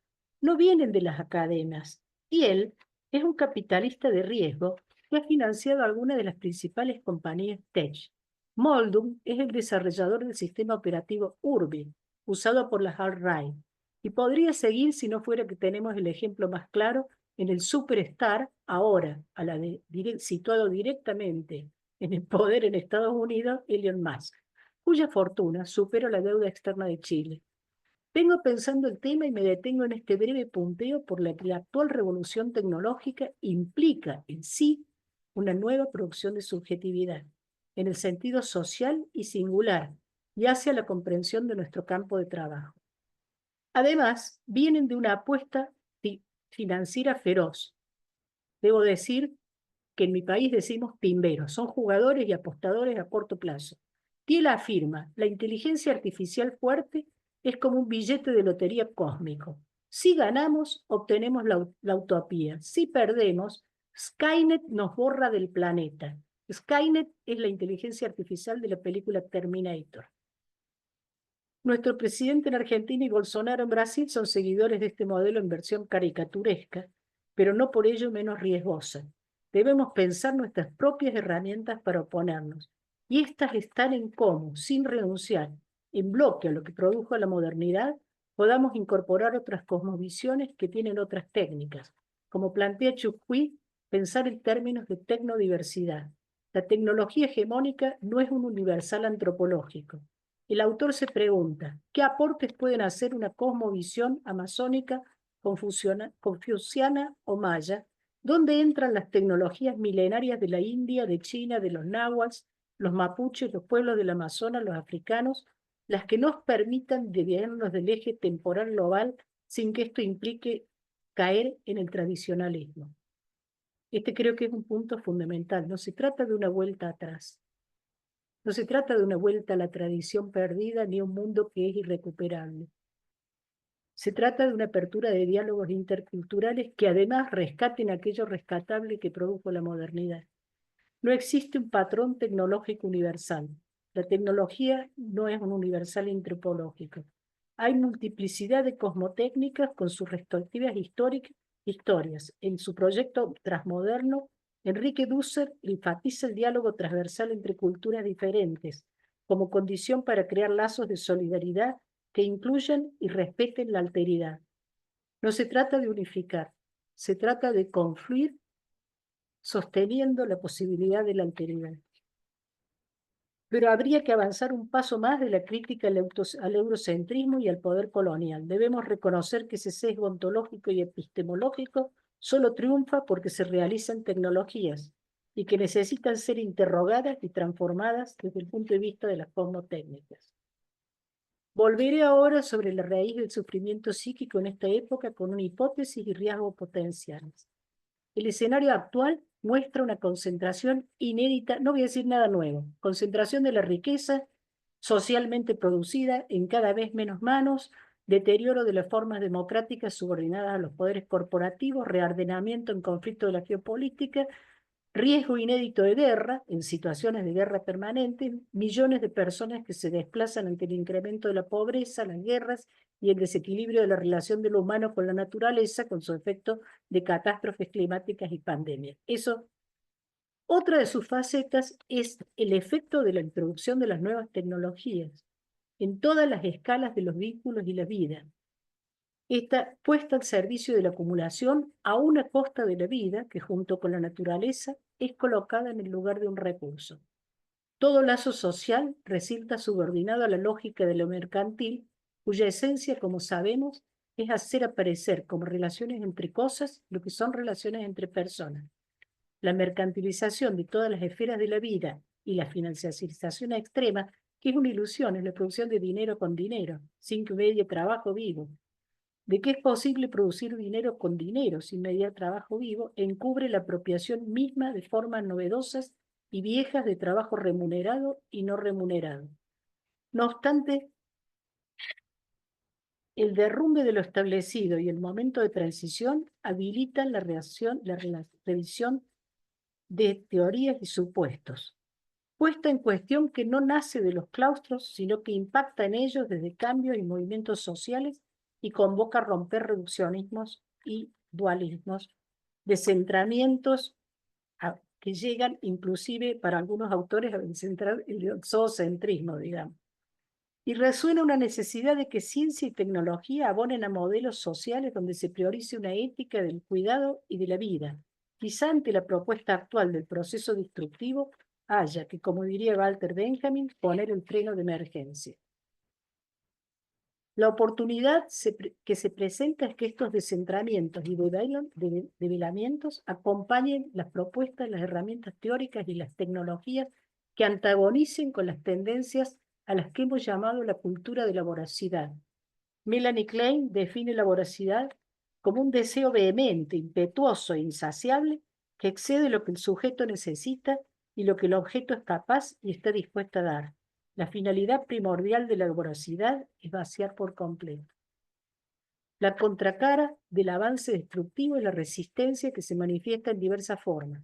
El siglo XXI también ha sido escenario de masivas movilizaciones públicas con particularidades y reivindicaciones diversas en distintos países, diferentes respecto de las épocas anteriores y en las que se incluyó la función contradictoria y conflictiva de redes sociales, en estos momentos que algunos denominan de dominación sin hegemonía. Señalé entre los dualismos de construir el antropocentrismo, acá viene mi hipótesis, que excluye lo humano de las especies animales. Si lo refutamos, si dudamos de ello, debemos reconocernos como una especie que, si bien ha roto el equilibrio con su hábitat y que tiene posibilidad de destruirlo, conserva un universal común a todas sus culturas. Se trata de una especie gregaria. Y a ese reto de lo natural, de la naturaleza, allí donde es posible revisar en lo humano la deriva del instinto a la pulsión, es que apunta destructivamente la propuesta de una sociedad y un mundo regido, exclusiva y fundamentalmente por la lógica de la apropiación, la competencia y el mercado. Lo gregario implica una organización social cooperativa, un colectivo que gestiona la vida en común. La famosa frase de Hobbes, que el hombre es el lobo del hombre, demuestra que Hobbes no tenía la mínima idea de cómo son los lobos. Así como decir que ahora no existen multitudes ni masas, sino enjambres, desconoce que el enjambre es una unidad que se mueve de una manera directamente organizadísima. ¿Mm? Esto digo por el autor coreano. Entonces, los lobos son animales que se cuidan las crías, que se distribuyen los alimentos, lo gregario, lo natural, lo natural es una forma de convivencia. Pero cuando Hobbes dice el hombre es el lobo del hombre, está sosteniendo la idea de que si no hay un orden externo que limite la conducta, los hombres se matan entre ellos. ¿Mm? Y este orden externo, esta idea de que la libertad solo reconoce un orden externo, que la libertad es la ampliación absoluta, que solo reconoce un orden puesto, en todo caso, externamente, en algunos autores es el origen del terror. Porque si el otro es mi límite, si solamente me limita una ley que me impide avanzar sobre el otro, si como nos decían cuando éramos niños, mis derechos terminan donde empiezan los derechos del otro, quiere decir que cuanto menos otredad haya, mejor. ¿Mm? Quiere decir que el otro es necesariamente un límite a mi expansión infinita y por lo tanto hay que empezar a limitar a quienes se reconoce como pares o como otros. Acá entramos en un debate que no voy a entrar, que es el debate sobre el amor al prójimo, porque nosotros como seres, además, como condición, la agresividad nos es inherente. Ahora, una cosa es que la agresividad sea inherente, pero en el hombre puede ser sublimada, y otra cosa es que la agresividad sea capturada en violencia y que la violencia sea capturada en crueldad, ¿no? En la cultura de la crueldad, en el goce del sufrimiento del otro. Y todo eso es posible. Hay una frase de Ana Freud que dice: los niños en la guerra deben ser alejados de sus condiciones de las condiciones del horror, no porque la crueldad les sea desconocida, sino por todo lo contrario. Entonces, vuelvo. Lo gregario, entonces, implica esta necesidad de organización social que antagoniza con esta idea de que el hombre liberado a sus impulsos entraría en una competencia eterna y, por lo tanto, una característica de esta propuesta transhumanista es la eliminación de lo gregario, la destrucción por la vía de la síntesis de una sociedad de individuos en competencia. El individuo no es una subjetividad, una forma de subjetividad universal. El individuo es una forma de subjetividad moderna.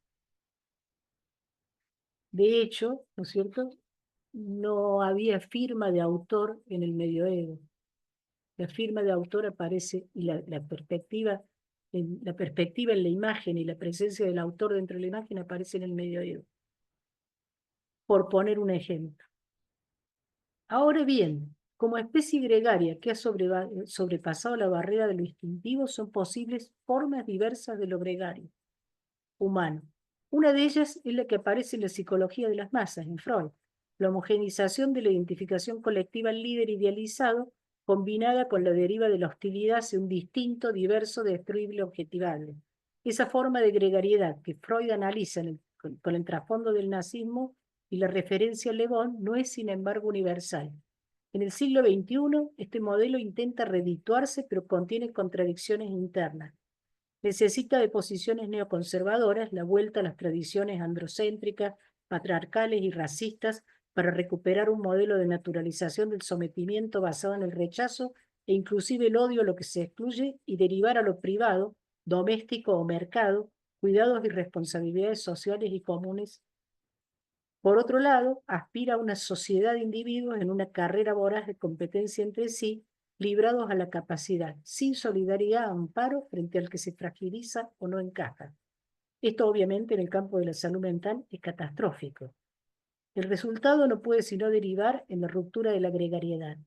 Para garantizar la acumulación sin freno, debe acabar con las funciones redistributivas de garantía de derechos sociales y reguladora de los estados y fortalecer las coercitivas, fomentando además el conflicto entre pares o equivalentes, capturando la agresividad y la violencia. El proceso tiende así a la fragilización de las redes formales e informales de trama social, incluyendo las familias. Abundan las indicaciones de salud mental que alientan como receta a ocuparse fundamentalmente de sí mismo. Es muy llamativo eso, hay muchas líneas de orientación en salud mental así. Lo común, lo comunitario, es pensarle de otras maneras y formas cuando se corre un poco el pensamiento hegemónico occidentalocéntrico moderno. El individuo no es un universal. Hay otras propuestas y concepciones de vida, filosofías y tecnologías subalternizadas. Reconozcamos que América Latina no es Occidente, es una amalgama multifacética del originario callado y sometido, de lo afro arrancado de su tierra por la esclavitud, de migrantes fugitivos de las guerras, el hambre y las persecuciones, y también de los traídos por una ambición sin límite y sin reparo. La presencia de esta diversidad nos abre posibilidades y nos plantea riesgos. Las posibilidades se muestran cuando recuperamos para ampliarla y profundizarla la idea de derechos humanos, ese producto paradójico de la modernidad que requiere incorporar la idea de derechos de naturaleza y de la vida o el concepto de buen vivir que tiene mucho en común con el vivir sabroso de origen afro, y también de diálogos interculturales. Se trata de ampliarlo a quienes el mismo modelo de derechos intenta dejar en ese espacio de no dignidad que es la situación de excepción, así como de recuperar e innovar prácticas de convivencia y de cuidado dirigidas a recuperar el vínculo hospitalario con el otro y que deben devenir en técnicas y tecnologías diversas. Esto no significa tirar por la borda algunas producciones tecnológicas modernas y occidentales. Podemos discutir la aplicación de microchips en este momento, por ejemplo, para Parkinson. Quizás no cuestionar la cirugía para epilepsia temporal, Pero, ¿aplicación de microchip para depresión? Esa es otra pregunta, ¿no es cierto? Entonces, podemos recuperar buena parte de lo que se pensó en los debates sobre salud mental y reformas de salud mental, pero también tenemos que pensar en la forma en que gestionan la salud mental nuestras propias comunidades, nuestras propias tradiciones, etc. Se trata de ampliarlos también, bueno, los riesgos. Ahora voy a hablar de los riesgos. Los riesgos están en la fragmentación de culturas y de reivindicación. Estuve en Brooklyn, en Nueva York, creo. Estuve en un local que vendía artículos absolutamente afro, era de cultura afro directamente, haciendo algunas compras, y cuando voy a hablar con el director del mismo, con el vendedor del mismo, el dueño del local, tenía una serie de mensajes y flyers sobre la lucha contra la violencia policial contra los negros. Entonces me contó la muerte de su sobrino, lo había matado la policía, él era parte de una organización de lucha contra la violencia policial, entonces le dije, los latinos, bueno, si los latinos tienen el problema, que se organicen ellos, ¿no? O he visto entrar en confrontación, por ejemplo, en una escuela secundaria, muy progresista, por cierto, el grupo de chicas del centro de estudiantes que tenían el área de género porque tenían un compañero que tenía un diagnóstico de TEA, pero que estaba muy bien desde el punto de vista de su rendimiento escolar, pero que las seguía y las miraba y no las hablaba, ellas lo consideraron acoso, pero el muchacho las seguía y las miraba y no las hablaba porque quería entrar en contacto con ellas, pero no sabía cómo. Y no había un buen trabajo intencional del colegio, con lo cual pedían que le pusieran un acompañante terapéutico para que no molestara a las chicas, cuando en realidad lo que había que hacer era un trabajo de integración de una persona que tiene una diversidad y que había entrado en colisión con otra forma de representación de otro grupo que a su vez tiene otra reivindicación. Pongo en lo medio, en lo pequeño, etcétera, esta fragmentación, esta ruptura o esta fragmentación también tiene sus costos y es un riesgo. Salud mental es un tipo de campo de prácticas sociales y no un tipo particular de salud. Y la categoría de sufrimiento psíquico es una de las dimensiones de análisis de la complejidad de los procesos de salud, enfermedad, atención, cuidado. Si queremos evitar el riesgo de que no se logre un objetivo común en la diversidad, ¿no es cierto? Debemos reconocer las tensiones de nuestro propio campo. Por un lado, por la particular y agudizada producción de sufrimiento de la época, por otro, por su relación con las políticas públicas y la función de los estados en relación con los derechos, así como de la sociedad y de los movimientos que en ella resisten la corrosión de lo común. No es solo un campo de prácticas sociales, sino un movimiento social, por lo menos en mi país, y que no puede mantenerse aisladamente, sino confluir pensando en técnicas fundadas en la idea de aplicación de democracias formales, pero que vamos a ampliar a formas de democracia participativa mucho más directas. Nosotros no tenemos que pedir confluir en contra de los procesos democráticos, sino plantear la profundización de los procesos participativos y por ende se trata de aportar confluyendo con otros movimientos, por ejemplo, los que defienden la salud como derecho y proponen sistemas universales e integrales, al logro de una sociedad donde, como alguna vez plantearon los jóvenes movilizados chilenos, vivir valga la pena, o que nos permita decir, como dijeron en la toma de Cali, no somos los de antes, somos los de ahora en adelante. Muchas gracias. Muchísimas gracias, Alicia. Perdón Creo si me que, pasé el tiempo, cuando ando con la cabeza un poco alterada. aunque luzca decirlo como un lugar común, como siempre, Alicia nos nutre, nos alimenta, nos llena de interrogantes y planteando un tema novedoso, indudablemente, que tiene que ver con este momento histórico, de qué manera la salud mental también está atravesada por lo que es un problema de salud mental todo el tema de la tecnología, la manera de cómo contradicciones que nos obligan a repensar lo que estamos haciendo en el campo de la salud mental, a repensar la salud mental misma.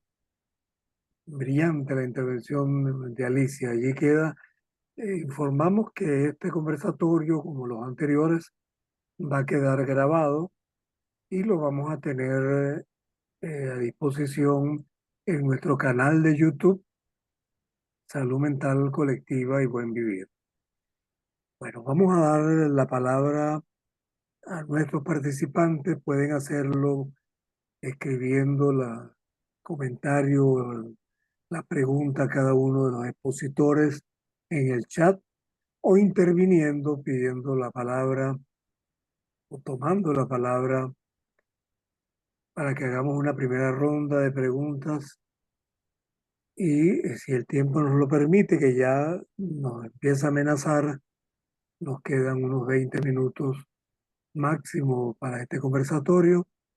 Comenzamos por leer algunos comentarios.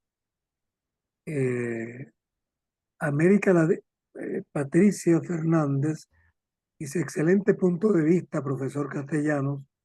Nuestra América Latina requiere de un verdadero cambio de paradigma que genere un cambio desde las academias y acabar con una reproducción simplemente académica.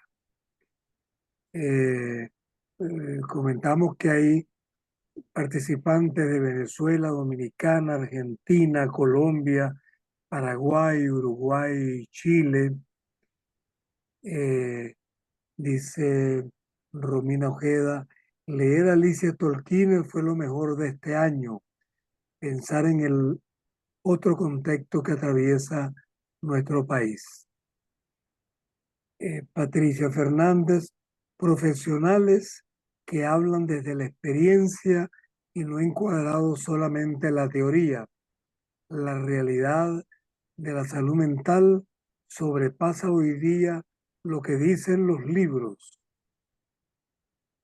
En fin, bien, entonces, quien quiera hacer algún comentario, pregunta, tomar la palabra, o si los mismos expositores quieren hacer un comentario adicional sobre este tema de los retos de la salud mental colectiva a propósito de los 40 años de Alames.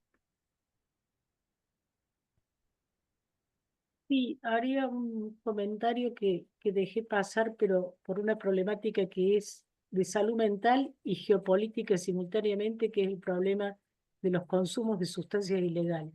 Bien importante. ¿Mm?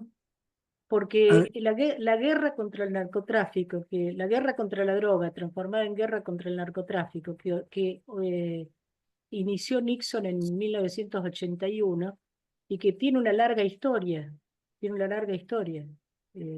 China fue invadida por Inglaterra 2 veces por no aceptar comprar opio, en la época en que Inglaterra era un país exportador de opio, entre otras cosas, ¿no?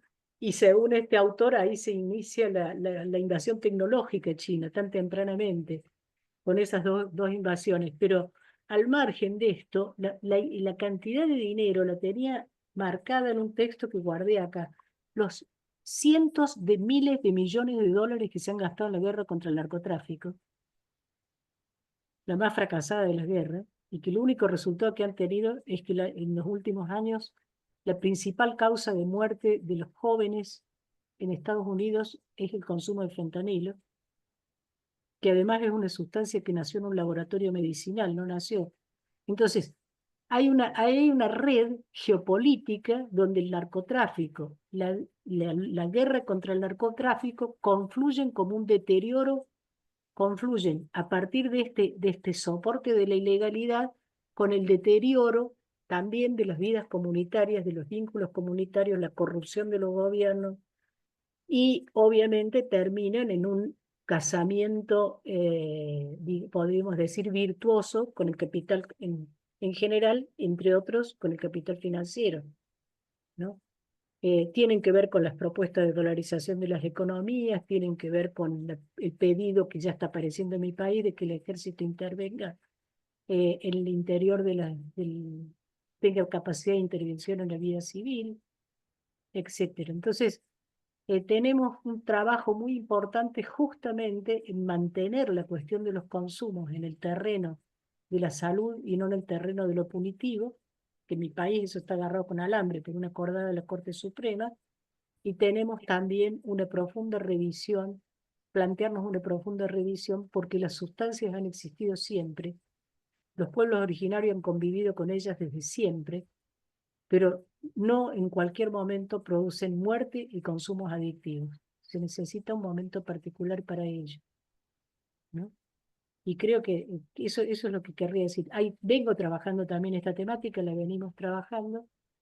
Y bueno, eso quería agregar que lo que no puse. Creo que debemos dedicarle algún encuentro a hablar de este tema. Totalmente de acuerdo, sumamente importante.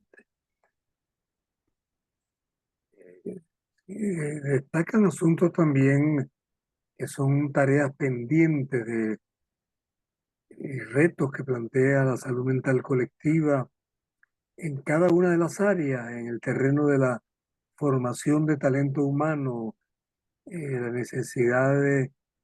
Y tendríamos que tomar como referencia a 34 años de la Declaración de Caracas, siguen vigentes buena parte, todos los asuntos que allí se plantearon. Eh, eh, no solamente el tema de la desmanicomialización, sino como bien lo señalaba César, no es cerrar el manicomio, es como cerrando los manicomios, el modelo manicomial sigue presente, vigente en todos y cada uno de nuestros países. No ha sido posible en la mayoría de los casos abrir servicios de psiquiatría en los hospitales generales o que la atención primaria en salud pueda poner en práctica de qué manera la salud mental se incorpora en atención primaria. En Venezuela en particular hemos tenido la experiencia de Barrio Adentro, que es fundamentalmente una experiencia de atención primaria y contradictoriamente no existe salud mental en toda la estructura de Barrio Adentro.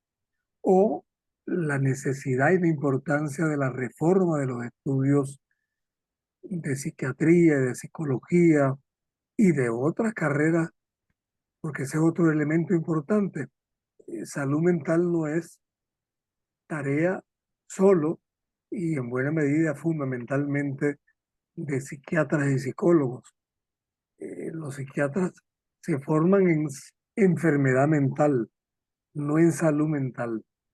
Y esa reforma de los estudios psiquiátricos y de psicología en la mayoría de nuestros países no ha sido posible.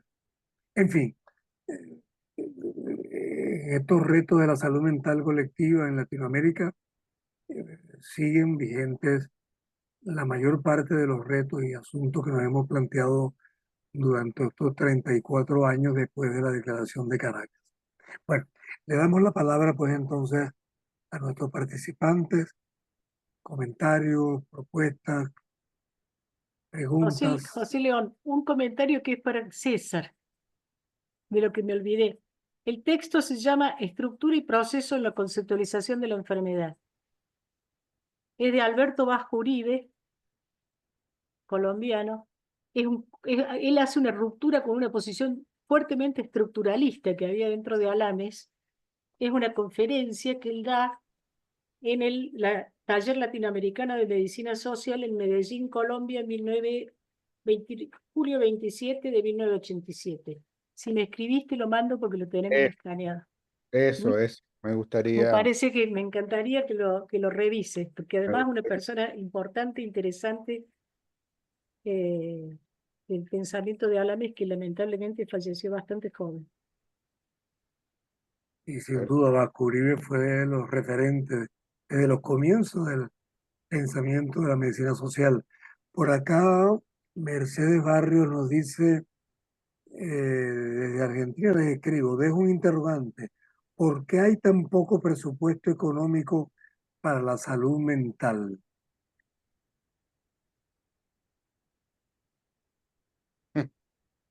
Mitad es poco y mitad está mal distribuido. Acá no hemos cumplido nunca con la asignación presupuestaria que se esperó por la ley, dicho sea de paso. Pero si sumás obras sociales, sector privado, etcétera, es una cantidad de plata importante, digamos. Sí. Bueno, en el caso nuestro es igual, no se cumple con lo asignado legalmente en el presupuesto, pero además, digamos, para peor cosa, el presupuesto del Ministerio de Salud es el menor de todos los ministerios, pero dentro del Ministerio de Salud el presupuesto menor es el de salud mental. De modo que sí, es prácticamente, y de lo ínfimo que es, prácticamente el 100% es para pagar los salarios del personal hospitalario. De modo No, que no es para salud mental, es para enfermedad mental. sí. Es Ujú. para los manicomios, es para la parte asistencial. En promoción de salud mental prácticamente No, no existe presupuesto en no, casi ninguno de nuestros países, ¿no? no existe. No existe. Bueno, creo que en este tiempo que nos queda, en unos minutos, Romina eh, Ojeda levantó la mano, chiquito. perdón, Romina Ojeda tiene la mano levantada. cierto, No eh, la veo. Hola, buenas tardes. Quería hacerles una pregunta. Por ahí, ¿cómo podemos pensar en lo comunitario? Yo soy de Argentina. Viendo, ¿no?, el contexto actual que enfrentamos, por ahí en la ruptura de lazos sociales que hay tan marcada, y por ahí pensar en lo difícil que está el poder mediar, el poder dialogar, la violencia que prima, ¿no? Y esto de no poder llegar a un acuerdo cuando en lo comunitario creo que está muy difícil. Fue un año difícil y como que creo que todo lo que fue pasando durante el año era una cosa tras otra, una cosa tras otra, que creo que en salud mental afectó muchísimo a todo el mundo, ¿no? Totalmente. Hay una especie, perdóname que me tome la palabra, pero estamos hablando de una realidad que es local. Hay una especie de sobresaturación de información violenta, ¿no? Esa violencia inclusive aparece en cada intervención desde el presidente para abajo. O sea, tratar de estúpidos, imbéciles, a lo, por decir palabras sencillas, la convocatoria a un sector de la sociedad que debe ser pero debe ser desaparecido, hay que acabar con con los kirchneristas, por ejemplo. Que esa palabra empieza con acabar con los K, pueden, no dice acá, tenemos que ganarle a otro movimiento político, tenemos que acabar con las personas. Y de hecho hubo un intento de asesinato de la de la que fuera vicepresidenta en ese momento. Eh, el que las hace le paga, hay que disminuir la edad de imputabilidad, ahora están por disminuir la edad también de uso de armas. Hay una convocatoria permanente a la violencia. Pero yo te diría que si te fijas, hay también una fuerte y subterránea corriente de resistencia y de reorganización social. Hay dos frases que yo estoy utilizando. Una, hay que militar la amabilidad. Y cuando digo la amabilidad no digo una bondad forzada. Es es militar la contra con respecto a ese sistema permanente de estar introduciendo una convocatoria a la transformación de la agresividad que puede ser sublimada en violencia contra el otro, contra el par, en transformar eso además en una cuestión casi diría gozosa, cruel, punitiva. Yo digo un goce retaliativo, hacer un placer de la venganza, digamos, ¿no? En lugar de la justicia, llamar a la retaliación. Todo eso estamos sometidos todo el tiempo, por eso leí Los Nuevos Reaccionarios. Pero por otro lado, yo veo organizaciones barriales, formas solidarias, gente digamos, que tiene gestos cotidianos de cuidado. Están las dos cosas en juego. El tema es cómo logramos transformar esos arroyos, como diría yo, son arroyitos, ¿no? Que van creciendo. ¿Cómo logramos transformar eso en una corriente? ¿Cómo logramos transformar eso que se muestre de alguna manera como una corriente y recuperar lo político, por cierto, ¿no? Sí, por ahí hablaba de lo complejo de este año, lo difícil de encontrar por ahí esos espacios, ¿no? Como que la crueldad prima en lo discursivo y fue creo que hasta saturador en ese aspecto, ¿no? En decir, wow, salieron discursos, ¿no? Por ejemplo, avalando la dictadura, que quizás yo no viví ese proceso, pero pensé que como sociedad lo teníamos ya, pensé que era algo que pensábamos todos igual y ahora veo, ¿no? Ese odio que salió, No, surgió. nunca pensamos todo igual. Sí, Lo que antes no estaba legitimado, ¿entendés? Cuando claro, estos tipos dicen hay que romper con la corrección política, cuando vos le decís que un presidente, por ejemplo, que tiene que ser la representación de un país, insulta al presidente de un país como el de Brasil, por ponerte un ejemplo, que además del cual dependemos, cuando vos decís hay que romper ellos, cuando ellos lo plantean como filosofía romper con la corrección política, no es un problema psicopatológico del presidente, es una forma de gestión que está ideológicamente armada y que tiene mucho tiempo de difusión y de captura temprana de redes de trabajo con eso. Gabriel dice, con gusto te doy mi opinión sobre Barrio Adentro, pero a título personal y no, no sobre ese colectivo. Esté bien, Gabriel. No, es una pregunta que me hace Gabriel sobre Barrio Adentro, pero le voy a contestar de Ah, manera directa y no en este conversatorio. Bueno, ya el tiempo se nos agota. Yo le pediría a César y a Alicia un comentario final para cerrar el conversatorio, que ha sido excelente. Afortunadamente queda grabado y lo pueden ver luego o recomendarlo en nuestro canal de YouTube. César, Alicia. Bueno, yo creo que las ideas que se han planteado acá es exactamente lo que, lo que nos mueve a este tipo de conversatorios y como palabras de cierre, simplemente animar a la constante refrescamiento y renovación de las ideas, ¿no?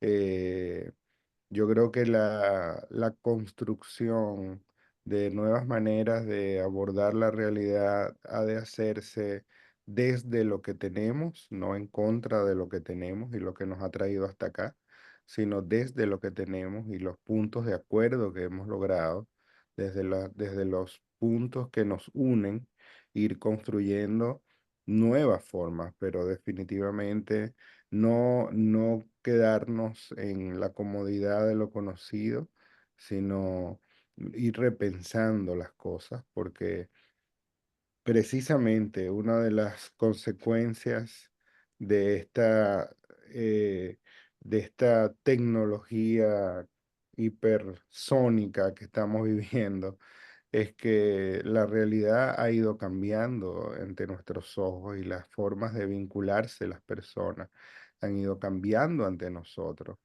Este ejercicio mismo que estamos haciendo en este momento es una forma de construir encuentros que no existían hace 2 décadas. Entonces, eh, hay una... el no poder comprender adecuadamente esto por lo rápido que va ocurriendo, genera una especie de deriva donde nosotros no estamos comprendiendo bien dónde están los riesgos, dónde están las vulnerabilidades actuales y dónde están las fortalezas probables. Entonces, yo creo que por ahí tenemos el desafío de ir repensando constantemente, no a la velocidad que va cambiando la vida, porque ahora la vida cambia demasiado rápido, pero por lo menos ir acompañando esa volatilidad que está teniendo las maneras de relacionarse las personas Sobre todo, hay temas que están sobre la mesa hoy día que tienen que ver no solo con lo tecnológico, sino también sobre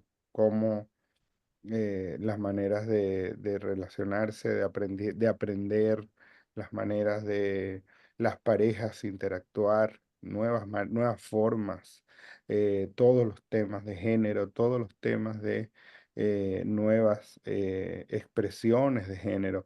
Es decir, hay toda una serie de elementos que obligan a que repensemos algunos temas, ¿no?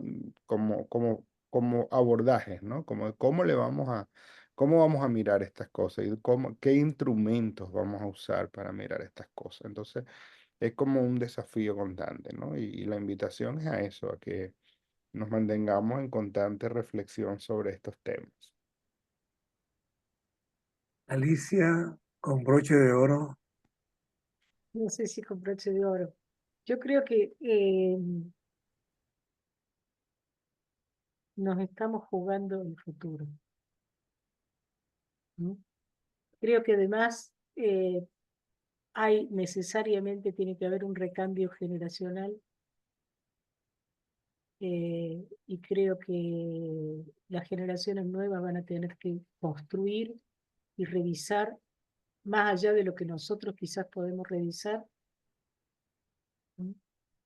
Y sí, sigo pensando que hay dos herramientas que sin embargo tenemos como tales para confluir y profundizar en el campo de la salud mental, en el campo de la salud en general, que es la idea A, de incorporar la diversidad, B, de mantener la idea de formas democráticas, y C, pero transformarlas, incorporarlas, y C, profundizar, ampliar y transformar en diálogos interculturales ese producto paradójico de la modernidad que es la idea de derechos. Como bien lo dijiste, César, y lo dijiste vos también, José León, lo manicomial es una forma más que la modernidad tuvo de construir un sector social, un sector de la sociedad, para lo cual dio una dimensión institucional que quedara en situación de excepción, ¿no? Que quedara en situación de excepción. Y por lo tanto nuestra tarea confluye con todos los que quedaron en situación de excepción. No puede entrar en contradicción. Nosotros trabajamos en este campo, pero tenemos que incorporar y atravesarnos por los otros campos. No es lo mismo, como diría Basaglia, ser pobre y loco, ser rico y loco, pero además no es lo mismo ser mujer de un grupo subalternizado y además pobre y loca que no serlo, pero esto no significa, por ejemplo, tomar determinadas corrientes feministas sexistas que transforman lo que es un problema de la cultura en un problema entre personas, por poner un ejemplo, ¿no? Entonces, bueno, seguiremos encontrándonos, tenemos mucho trabajo por delante y muchas gracias por la invitación. Un muchísimas gusto verlos. gracias, César, Alicia y a todos los participantes. Y bueno, nos encontramos de nuevo en enero, reiniciamos estos conversatorios y la actividad que iremos anunciando en nuestro grupo de WhatsApp, pueden visitarnos en la página en Facebook y nos mantenemos en contacto. Un gran abrazo a todas y todos y seguimos en este empeño de repensar día a día la vida para construir un futuro de buen vivir, del vivir sabroso, como lo dice la vicepresidenta colombiana. Salud para todos y todas, Gracias. feliz Navidad, feliz año. Seguimos viéndonos. Hasta pronto. Hasta siempre. Chao. Chao.